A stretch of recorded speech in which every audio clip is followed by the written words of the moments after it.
आज से 76 साल पहले ये 30 जनवरी 1948 की बात थी जब नाथूराम महात्मा गांधी जी को गोली मार दिए थे। गांधी जी जस्ट अपने कमरे से प्रेयर ग्राउंड की तरफ जा ही रहे थे और गांधी जी को जरा भी अंदाजा नहीं था कि आज प्रेयर ग्राउंड में उनकी हत्या होने वाली है। इतनी भीड़ में गन दिखाई ना दे इसलिए नाथूराम गन को ऐसे छुपा कर रखे थे। जैसे धीरे धीरे गांधी जी ग्राउंड की ओर पहुंच रहे थे, भीड़ से निकलकर नाथूराम ने गांधी जी को प्रणाम किया और फिर उसे धड़ाधड़ गोली से मार दिया। देश में इतना बड़ा हादसा हो गया, सबके मन में एक ही सवाल थी कि नाथूराम जी को गांधी जी के इतने बड़े फैन थे, लेकिन फिर भी उन्होंने उसे क्यों मारा। तो hello friends, welcome back to my channel creator Julie. अभी तक हमारे चैनल को सब्सक्राइब नहीं किया तो इस वीडियो को देखने से पहले आपसे रिक्वेस्ट है कि फटाफट हमारे चैनल को सब्सक्राइब जरूर कर दें और वीडियो को लाइक शेयर जरूर कर दें। तो चलिए आज का वीडियो में स्टार्ट करते हैं। आज का वीडियो है हमारे राष्ट्रपिता के बारे में, महात्मा गांधी जी के बारे में। नाथूराम ने महात्मा जी को क्यों मारा, आज मैं पूरी स्टोरी में आपको यही बताने वाली हूँ। तो वीडियो को लास्ट तक देखिए और वीडियो को जरूर से जरूर शेयर करें। नाथूराम महात्मा गांधी जी से इसलिए नफरत करने लगे थे क्योंकि उसका मानना था कि गांधी जी अखंड भारत के कॉन्सेप्ट को खराब कर रहे हैं। नाथूराम का ये भी मानना था कि गांधी जी अपने मेजर डिसीजन में मुस्लिम कम्युनिटी का सपोर्ट ज्यादा करते हैं और हिंदू धर्मों के लोगों के खिलाफ जाकर उन्होंने उन्हें धोखा दिया है। धीरे धीरे ये विचारधारा नाथूराम के अंदर इतना मजबूत हो गया कि वो गांधी जी को जान से मारने का प्लानिंग बना लिए। 1910 में पैदा होने के बाद से 1942 तक इतनी ड्यूरेशन में वो गांधी जी का भक्त था, लेकिन 1942 से 1948 गोली चलाने तक उनसे वो नफरत करने लगा।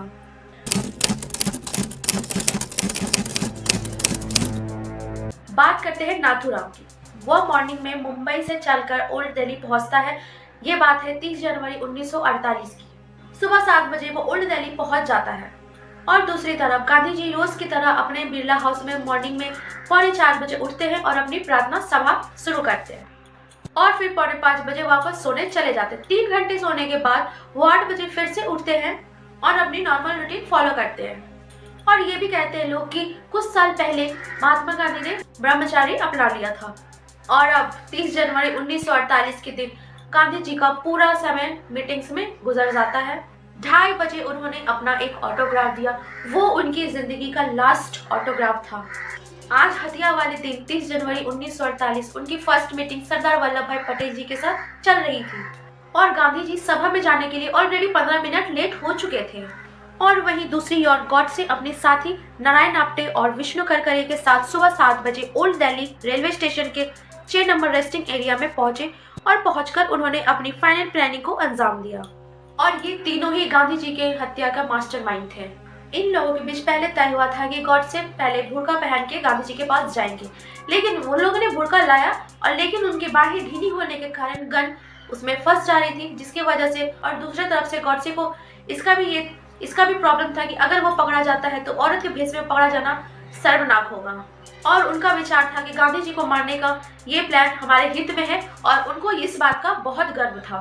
फिर आप्टे ने सजेशन दिया कि सीधा साधा तरीका ही सबसे अच्छा होता है और उन्होंने उस समय का ट्रेडिशनल ड्रेस खाकी कुर्ता और ब्लू ट्राउजर पहनकर उसे अपना ड्रेस चूज किया। उसके बाद गॉडसे ने अपने पिस्टल में 7 की 7 गोलियां भर दी।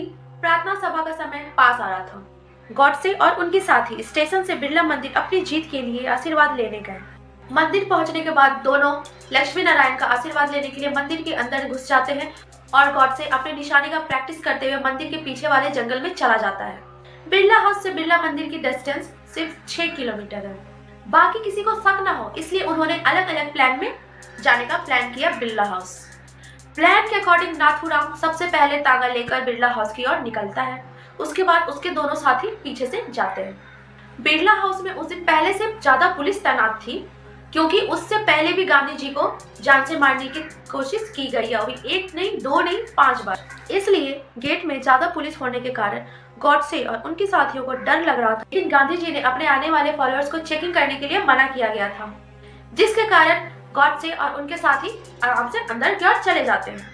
उसके बाद गॉडसे अंदर जाने के बाद भीड़ में घुल मिल कर रहने लगता है और दोनों साइड उसके साथी खड़े हो जाते हैं ताकि कोई भी गॉडसे को अगर रोके तो उसे वो हेल्प कर सके।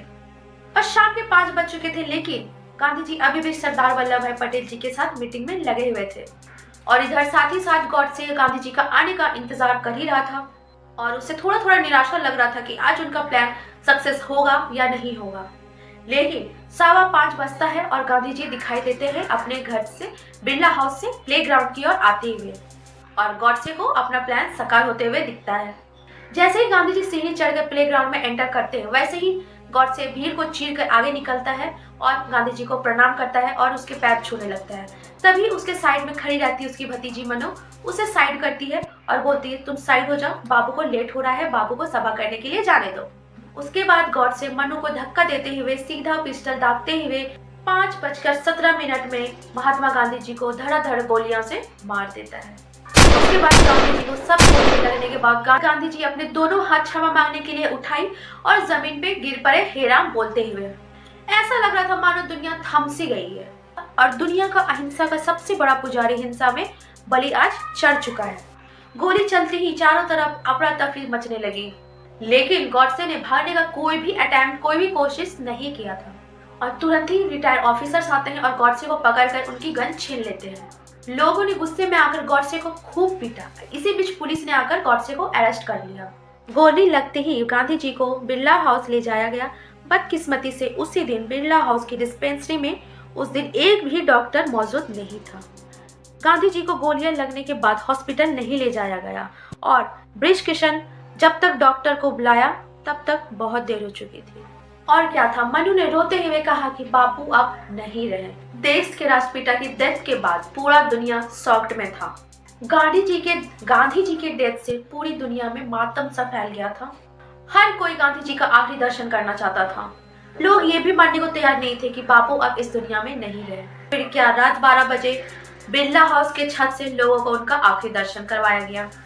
उसके बाद 31 जनवरी को गांधी जी का शव बिरला हाउस से यमुना नदी के किनारे पहुंचा। गांधी जी को रिस्पेक्ट के साथ इंडियन फ्लैग में लपेटा गया। गॉडसे और उनके साथियों पर रेड फोर्ट स्पेशल कोर्ट में ट्रायल चल रहा था और यहाँ गॉडसे को 30,000 वर्ड्स का जस्टिफिकेशन सुनाया। उसने ये प्राउडली एक्सेप्ट किया कि गांधी जी का उसी ने मारा है और इस पूरी हत्याकांड में वो सिर्फ अकेला है। गॉडसे और नारायण मिलकर एक अखबार चलाते थे जिसमें उन्होंने 1945 में अखंड भारत के कॉन्सेप्ट का गांधी जी को रावण शो करते हैं। यह टॉपिक से नारायण को जेल होती है, इसीलिए गॉडसे और नारायण को अंबाला के जेल में रखी जाती है। और इसी बीच 15 नवंबर 1949 को उनकी फांसी होती है और फांसी लगाने के वक्त वो लोग नारा लगाते हैं, अखंड भारत अमर रहे। और इस हत्याकांड के एक दिन बाद गांधी जी को यमुना नदी के किनारे पंचतत्व में विलीन हो जाते हैं। तो फ्रेंड्स, हमारे राष्ट्रपिता का वीडियो आज यहीं तक। आई होप मेरा आज का वीडियो आपको अच्छा लगा हो। अच्छा लगे प्लीज वीडियो को लाइक कीजिएगा। चैनल पे अगर आप मेरे न्यू होंगे तो चैनल को सब्सक्राइब करके अपने फ्रेंड्स के साथ शेयर जरूर करें। फिर मैं आपके साथ न्यू वीडियो लेकर के मिलूंगी। तब तक के लिए बाय बाय एंड जय हिंद, जय भारत।